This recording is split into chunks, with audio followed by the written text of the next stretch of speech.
Breaking చూస్తున్నాం. Delhi liquor scam కేసులో arrest అయిన బీఆర్ఎస్ ఎమ్మెల్సీ కవిత 3 రోజుల ఈడీ కస్టడీ ముగిసింది. దీంతో అధికారులు ఆమెను రౌస్ ఎవెన్యూ కోర్టులో హాజరుపరిచారు. కోర్టుకు వెళ్తున్న సందర్భంగా ఎమ్మెల్సీ కవిత కీలక వ్యాఖ్యలు కూడా చేశారు. ఇది మనీ లాండరింగ్ కేసు కాదని పొలిటికల్ లాండరింగ్ కేసు అని కూడా ఆమె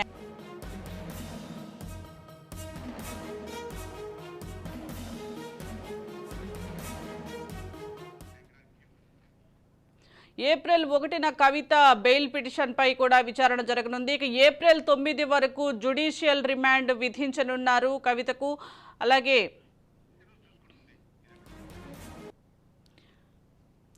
ఢిల్లీ లిక్కర్ స్కామ్ కేసులో బీఆర్ఎస్ ఎమ్మెల్సీ కవితకు రౌస్ ఎవెన్యూ కోర్టు ఏప్రిల్ 9 వరకు జ్యుడిషియల్ కస్టడీ విధించింది. దీంతో ఆమెను పోలీసులు తీహార్ జైలుకు తరలించనున్నారు. 10 రోజుల ఈడీ కస్టడీ ఇవాల్టితో ముగియడంతో అధికారులు ఆమెను కోర్టులో హాజరుపరిచారు. ఆమె మధ్యంతర బెయిల్ పిటిషన్పై ఏప్రిల్ 1న విచారణ చేస్తామని న్యాయమూర్తి తెలిపారు.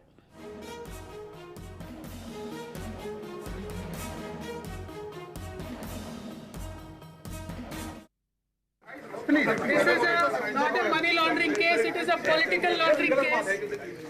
One accused has already joined BJP. Second accused is getting a BJP ticket.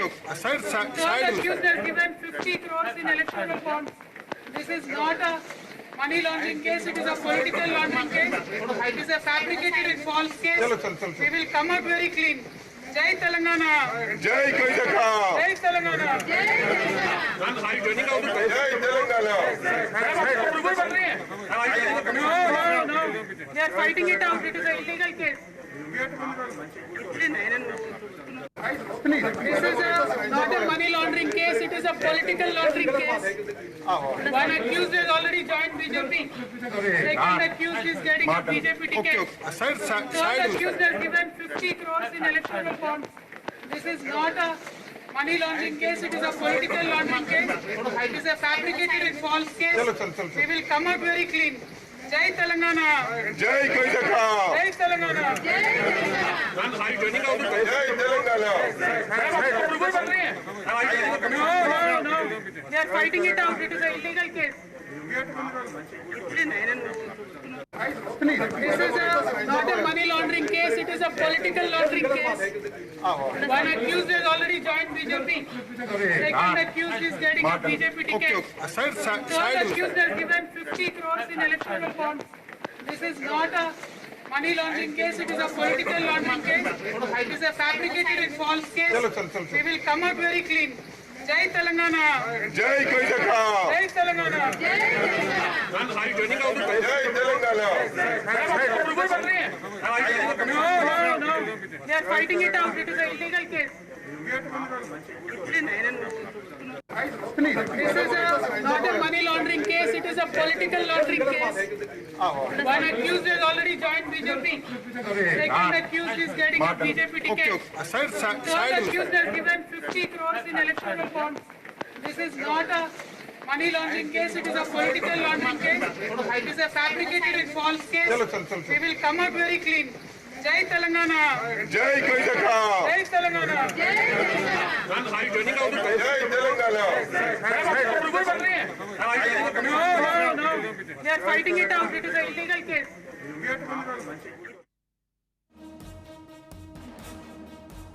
Delhi liquor scam కేసులో బీఆర్ఎస్ ఎమ్మెల్సీ కవితకు రౌస్ ఎవెన్యూ కోర్టు ఏప్రిల్ 9 వరకు జ్యుడిషియల్ కస్టడీ విధించింది. దీంతో ఆమెను పోలీసులు తీహార్ జైలుకు తరలించనున్నారు. 10 రోజుల ఈడీ కస్టడీ ఇవాల్టితో ముగియడంతో అధికారులు ఆమెను కోర్టులో హాజరుపరిచారు. ఆమె మధ్యంతర బెయిల్ పిటిషన్పై ఏప్రిల్ 1న విచారణ చేస్తామని న్యాయమూర్తి తెలిపారు.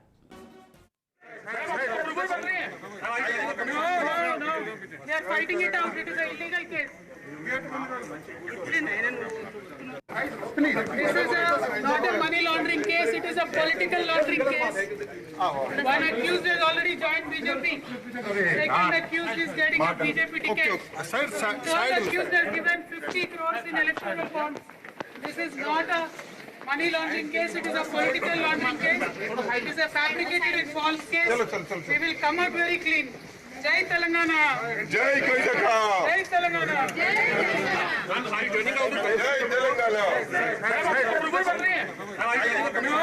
No. They are fighting it out. It is an illegal case. This is not a money laundering case.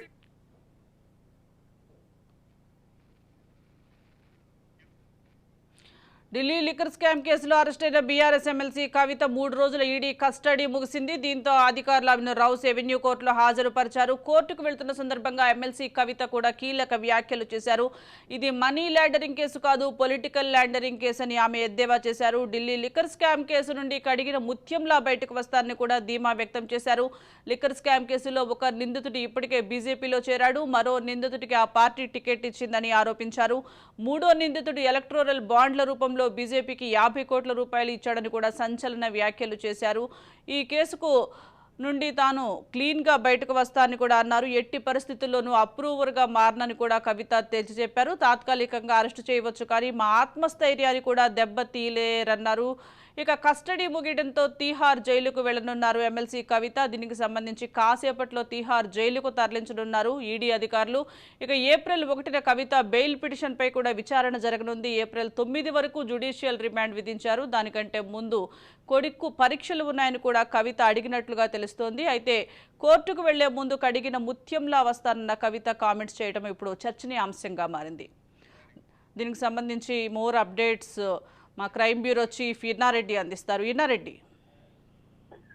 Swathi, మనం చూస్తూ ఉన్నాం కవితకు సంబంధించి గతంలో 6 రోజులు మొన్న 3 రోజుల కస్టడీ ముగిసిన తర్వాత జ్యుడిషియల్ రిమాండ్ తరలించడానికి చెప్పని ఈ రోజు కోర్టులో ప్రొడ్యూస్ చేయడం జరిగింది. ఈ కోర్టులో ప్రొడ్యూస్ చేయడానికి తీసుకువస్తుండగా మధ్యలో కొన్ని ఇంట్రెస్టింగ్ కామెంట్లు చేసింది. అంటే నేను క్లీన్ చిట్ గా బయటకు వస్తాను, ఆ తర్వాత ఇది కావాలని చెప్పని పెట్టిన కేసులు, అంటే పొలిటికల్ గా కావాలని చెప్పని పెట్టిన కేసులు అని చెప్పేసి కూడా ఆమె చెప్తున్న విషయం మనం చూస్తా ఉన్నాం. సో దీంట్లో ఎన్ఫోర్స్మెంట్ డైరెక్టరేట్ 15 రోజుల కస్టడీ కోరిన నేపథ్యంలో ప్రస్తుతం మాత్రం ఆమె బెయిల్ పిటిషన్ దాఖలు చేసింది. ఆ బెయిల్ పిటిషన్ లో పరీక్షలు ఉన్నాయి తర్వాత అని చెప్పేసి కూడా ఆమె తరపు అడ్వకేట్లు కోర్టు విజ్ఞప్తి చేశారు. అయితే దీని మీద పిటిషన్ మీద సమాధానం అయితే ఇంకా రాలేదు. దీనికి సంబంధించి సమయం కావాలని కూడా ఈడీ కోరింది. అయితే ఈడీని అడిగిన నేపథ్యంలో ఇన్వెస్టిగేషన్ కీలక దశలో ఉన్నందువల్ల జ్యుడిషియల్ కస్టడీకి పంపించాలని చెప్పేసి కూడా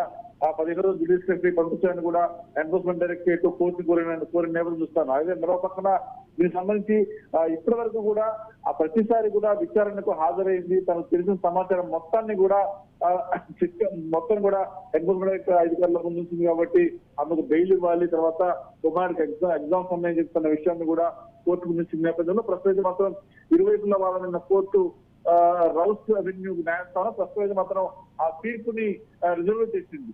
సో మొత్తం మీద ఏప్రిల్ 9 వరకు జ్యుడిషియల్ రిమాండ్ కు తరలించిన నేపథ్యంలో ఇక్కడ కవిత చేసిన కామెంట్స్ పరిశీలిస్తే నేను కడిగిన ముత్యంలో బయటికి వస్తాను, తర్వాత కావాలని చెప్పేసి ఎన్ఫోర్స్మెంట్ డైరెక్టరేట్ ఇది మనీ లాండరింగ్ కాదు, ఇది పొలిటికల్ లాండరింగ్ అని చెప్పేసి ఆమె చెప్తున్న విషయం కాకుండా నేను దీంట్లో కడిగిన ముత్యాలకు వస్తాను చెప్తున్నట్టు కాకుండా నేను అప్రూవల్ గా మారను, అంటే అప్రూవల్ గా మారను అన్న విషయాన్ని సందేశం ఎవరికో ఒక హెచ్చరిక లాగా ఉంది. అంటే దీంట్లో బీజేపీకి వ్యతిరేకిస్తుందా అంటే బీజేపీ గవర్నమెంట్ లో ఉండి ఈ స్కామ్ లో ఉన్న వాళ్ళ విషయం బయట పెట్టమని చెప్పేసి హెచ్చరిక. అలాగే ప్రధానంగా ఇప్పటి వరకు అరెస్ట్ గాని కొంతమంది వ్యక్తులు ఎవరుతున్నారో బయట తిరుగుతున్నారో వాళ్ళని హెచ్చరిక చేస్తూ చెప్పిన కామెంట్ అనుకోవచ్చా, లేకపోతే కొన్ని పుకార్లు షికారు చేస్తూ ఉన్నాయి. ప్రధానమైన గమనిస్తే వాళ్ళ బ్రదర్ కావచ్చు, కుటుంబ సభ్యులకు కావచ్చు, నన్ను ఇమీడియట్ గా బయటకు తీసుకుంటే ప్రయత్నం చేయండి, లేకపోతే మాత్రం అన్ని విషయాలు బయట పెడతా చెప్తాని ఏదో వాళ్ళ కుటుంబ సభ్యులకు వార్నింగ్ ఇచ్చినట్టు కూడా కొన్ని పుకార్లు షికారు చేస్తున్నాయి సోషల్ మీడియాలో. సో అది అథెంటిక్ కాదు కాబట్టి మనం ఆ విషయం జోలికి వెళ్లకుండా మరి ఈయన అన్న కామెంట్ అంటే నేను అప్రూవల్ గా మారను అని చెప్పాల్సిన అవసరం వచ్చింది. ఇది ఖచ్చితంగా కొంతమంది దీంట్లో రాజకీయ విశ్లేషకులు కావచ్చు, తర్వాత టెక్నికల్ ఎక్స్పర్ట్స్ కావచ్చు, ఆమె అంతర్లీనంగా కొంతమందికి హెచ్చరికలు జారీ చేసింది. నేను కనుక ఈ కేసు నుంచి బయటపడకపోతే ఖచ్చితంగా అందరి విషయాలు బయట పెడతాను అని చెప్పని ఆ విషయాన్ని చెప్పగానే చెప్పి అప్రూవల్ గా మారని చెప్పి చెప్తున్న నేపథ్యం చూస్తా ఉన్నాం. దాంట్లో మనం విషయం గమనించాలి. దీంట్లో ఒక నిందితుడికి బీజేపీ టికెట్లు ఇచ్చింది, మరో నిందితుడు 50 కోట్లు ఇచ్చాడు. అంటే ఎవరైతే బీజేపీలో చేరారో, ఎవరైతే బీజేపీకి అనుకూలంగా ఉన్నారో వాళ్ళ మీద కేసులు లేకుండా చేశారన్న విషయం మీద కూడా ఆమె కొంత క్లారిటీ ఇచ్చింది. మరి ఆ వ్యక్తులు ఇప్పుడు బీజేపీకి లేరు కాబట్టి వాళ్ళ మీద చర్యలు లేవు, మేము బీజేపీ సపోర్ట్ లేకుండా మా మీద చర్యలు ఉన్నాయి, ఇదంతా కూడా మనీ లాండరింగ్ కాదు పొలిటికల్ లాండరింగ్ అని చెప్పిన కవిత చెప్పిన మాటల్లో మాత్రం చాలా గుణార్థం ఉంది. ఖచ్చితంగా ఇది ఎవరికో చెప్పని చెప్పిన హెచ్చరికలాగా మనం అనుకోవచ్చు. మరి రాజకీయ విశ్లేషకులు కూడా అదే చెప్తున్నారు. మరి నిజంగా అప్పుడు మారను అంటే మార్చి ఎలా ఉంటుందని చెప్పిన హెచ్చరికలాగా కూడా మనం అనుకోవచ్చు. సుజాత, ఇన్నారెడ్డి, అలాగే ఏప్రిల్ 9 వరకు జ్యుడిషియల్ కస్టడీ విధించింది కోర్టు. అలాగే ఏప్రిల్ 1 మటుకు మధ్యంతర బెయిల్ పిటిషన్ పై విచారిస్తామని కోర్టు చెప్తున్నట్లుగా తెలుస్తోంది. మరి బెయిల్ కు సంబంధించి ఏ విధంగా ఉండబోతుందంటారు? మరి ఏప్రిల్ 1న బెయిల్ వచ్చే అవకాశం ఏమైనా ఉందంటారా? ఒకవైపు కొడుకు ఎగ్జామ్స్ ఉన్నందువల్ల బెయిల్ కావాలని కూడా అప్లై చేసినట్లుగా తెలుస్తోంది. మరి దీనికి సంబంధించి అప్డేట్స్ ఏంటి? సుజాత, ఏప్రిల్ 1న ఏమైతే ఇప్పుడు జడ్జిమెంట్ రిజర్వ్ చేసిందో ఆ రోజు జడ్జిమెంట్ వచ్చే అవకాశం కనిపిస్తా ఉంది. ఆ రోజు జడ్జిమెంట్ ఇస్తామని చెప్పిన జడ్జి గారు చెప్పిన పరిస్థితి మనం చూస్తే మరి ఆ రోజు మరి కమిటీకి సంబంధించిన వ్యవహారంలో బెయిల్ విషయంలో కోర్టు ఇలాంటి నిర్ణయం తీసుకోబోతా ఉంది. ఇప్పటికే 10 రోజుల పాటు ఈడీ విచారించింది, అరెస్ట్ చేసి రిమాండ్ చేశారు. తర్వాత ఇక్కడ మన విషయం గమనించుకోవాలి, ప్రధానంగా ఆ 17 రోజుల కస్టడీ కూడా ఎన్ఫోర్స్మెంట్ డైరెక్టరేట్. సో మరి ఈ నేపథ్యంలో ఇంకా ఆమె దగ్గర నుంచి చాలా విషయాలు సేకరించాల్సి ఉంది. ఇదే కాకుండా ఈమెను గనక బయటకు వస్తే అంటే ఎవరినైనా సరే ఒక పై స్థాయి పెద్ద స్థాయి వ్యక్తుల మీద కేసు నడుస్తున్నప్పుడు వాళ్ళు అరెస్ట్ చేస్తే రెండు కారణాలు. ఒకటి వచ్చేసి కేసును తారుమారు చేస్తారంటూ, తర్వాత సాక్ష్యాలను ప్రమాణం చేస్తారండి. ఈ 2 అంశాల ఆధారంగానే జనరల్ గా అరెస్ట్ చేసి గిరిస్మెంట్ తరలిస్తారు. మరి ఇప్పుడు కూడా ఈమె కనుక బయట ఉంటే కేసులు సాక్ష్యాలు తారుమారు అవుతాయి, సాక్షిని ప్రభావిత అవకాశం ఉందని చెప్పని కూడా ఈడీ కోర్టు చెప్పిన నేపథ్యంలో మరి ఆమె అన్న మాటలు కూడా నేను కడిగిమూర్తి బయటకు వస్తాను అంటే తన మీద ఎలాంటి నేర రూపణ కాదు, అయ్యే అవకాశం లేదు. ఒకవేళ కనుక అయితే చాలా మంది గుర్తున్నట్టు అవుతుందని చెప్పని హెచ్చరికలాగా ఉంది. మరి కాసేపు ఆమెను తీహార్ జైలు తరలిస్తున్నారు. 1వ తారీఖున కోర్టు నిర్ణయం ఎలా ఉండబోతుందని దాని మీద మాత్రం సర్వత్రా ఉత్కంఠ కొనసాగుతూనే ఉంది. ఇన్నారెడ్డి, ఇప్పటికే ఢిల్లీ సీఎం అరవింద్ కేజ్రీవాల్ ని కూడా అరెస్ట్ చేశారు, ఈడీ కస్టడీలో ఉన్నారు. ఇప్పుడు ఢిల్లీ అక్కడ అట్టుడిగిపోతుంది. ఆమ్ ఆద్మీ పార్టీ తరఫున అక్కడ ధర్నాలు కూడా చేయడం జరుగుతుంది. ఇప్పుడు అసలు మొత్తం ఎలా చూడాలంటారు? ఈ ఢిల్లీ లిక్కర్ స్కామ్ ఎటువైపు టర్న్ అవుతుందంటారు? ఇప్పుడు అంటే ఢిల్లీ లిక్కర్ స్కామ్ సంబంధించి ఎప్పుడైతే ముఖ్యమంత్రి అరెస్ట్ అయ్యాడో కేజ్రీవాల్, అరెస్ట్ అయినప్పటి నుంచి కూడా చాలా లెక్కలు తారుమారయ్యాయి. అంటే దీంట్లో ఆయన అరెస్ట్ అయ్యే అవకాశం లేదు, ఒక ముఖ్యమంత్రి స్థాయి ఏ రకంగా అరెస్ట్ చేస్తారని చెప్పని భావించినప్పుడు కూడా ఎప్పుడైతే కోర్టు అరెస్ట్ విషయంలో కలగజేసుకోబోము అని మధ్యాహ్నం తిరిగి ఇవ్వడం, సాయంత్రానికి ఇంటికి వెళ్లి వాళ్ళు 2 గంటల పాటు 4 గంటల పాటు విచారణ చేసి తర్వాత అరెస్ట్ చేసి జ్యుడిషియల్ తరలించారు. అంటే దీంట్లో జ్యుడిషియల్ రిమాండ్ తరలించడంలో కూడా దీంట్లో కొన్ని కీలకమైన సాక్ష్యాలను సేకరించింది ఎన్ఫోర్స్మెంట్ డైరెక్టరేట్. తర్వాత దీంట్లో ఆయన పాత్ర అంటే దీంట్లో ఢిల్లీ లిక్కర్ స్కామ్ కు సంబంధించిన వ్యవహారంలో ఏమైతే అంతా కూడా మేము చట్ట ప్రకారమే చేస్తాము, తర్వాత దీంట్లో క్యాబినెట్ ఆమోదం ఉందని చెప్తున్నప్పటికీ కూడా దాంట్లో కొంతమందికి లాభం చేకూరేలా, కొంతమంది లాభం చేకూరేలా ఈ ఢిల్లీ లిక్కర్ స్కామ్ సంబంధించిన ఇష్యూ జరిగింది. ఇది క్యాబినెట్ లో కూడా అప్రూవ్ అయింది వాళ్ళ వల్లనే. దీంట్లో చాలా మంది ఆపు సంబంధించిన వ్యక్తుల ఇన్వాల్వ్మెంట్ కూడా ఉంది అని మనం గమనిస్తే లిక్కర్ స్కామ్ సంబంధించి గతంలో అంటే ఈ స్కామ్ జరగకముందు ఏమైతే ఢిల్లీ లిక్కర్ స్కామ్ లిక్కర్ సంబంధించిన మాత్రం దాంట్లో 60% చాలా వరకు దాదాపు 40% కూడా గవర్నమెంట్ భాగస్వామ్యం ఉండేది. తర్వాత రేట్లు కూడా తక్కువ ఉండేవి. ఒక్కసారిగా రేట్లు పెంచి ఇమ్మీడియట్ గా మొత్తం ఆల్మోస్ట్ అన్ని ప్రైవేట్ పరం చేసి సో ఎవరైతే ఈ ఎక్కడెక్కడ తర్వాత ఎక్కడెక్కడైతే ఈ లిక్కర్ ను అమ్మే షాపులు పెంచి అంటే 1 కాదు 2 కాదు చాలా రకాలుగా దీంట్లో లూప్ హోల్స్ పెట్టి అంటే ఎవరైతే టెండర్లు పాడతారో వాళ్ళకు అనుకూలంగా ఉండేందుకు కొంతమందికి సపోర్ట్ గా ఉండేందుకు కొంతమందికి అనుకూలంగా ఉండేందుకు మాత్రమే ఈ లిక్కర్ ఒక నిర్ణయించుకున్న వ్యవహారంలో ముఖ్యమంత్రి చాలా కీలకం కాబట్టి ముఖ్యమంత్రి తర్వాత ఎవరెవరికి సంబంధించిన వ్యవహారంలో ఆయన సానుకూలంగా ఉండి ఈ లిక్కర్ సంబంధించిన వ్యవహారంలో ఆయన నిర్ణయం తీసుకోవాలని నేపథ్యం అయితే ఉందో ఖచ్చితంగా దాంట్లో కీలకంగా ఉన్న వ్యక్తుల్లో కవిత అలాగే మరోవైపున ముఖ్యమంత్రి కేజ్రీవాల్. సో వీళ్ళిద్దరికి సంబంధించింది అంటే హీరోలు కింగ్ పిన్ గా కూడా వాళ్ళు చెప్తున్న పరిస్థితి చూస్తా ఉన్నాం. మరి వీళ్ళ విషయంలో ఎన్ఫోర్స్మెంట్ డైరెక్టరేట్ ఎట్టి పరిస్థితుల్లో వాళ్ళకు బెయిల్ రాకుండా చూసేందుకు తర్వాత దీంట్లో ఇంకా చాలా మందిని కూడా విచారించాల్సిన అవసరం ఉందని చెప్పని కూడా ఎన్ఫోర్స్మెంట్ డైరెక్టరేట్ భావిస్తున్నట్టుగా మనకు తెలుస్తా ఉంది Sujatha. Right, thank you Inna Reddy.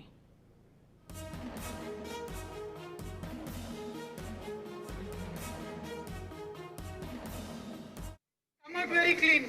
Jai Telangana. జై కవితక్క. Jai Telangana. జై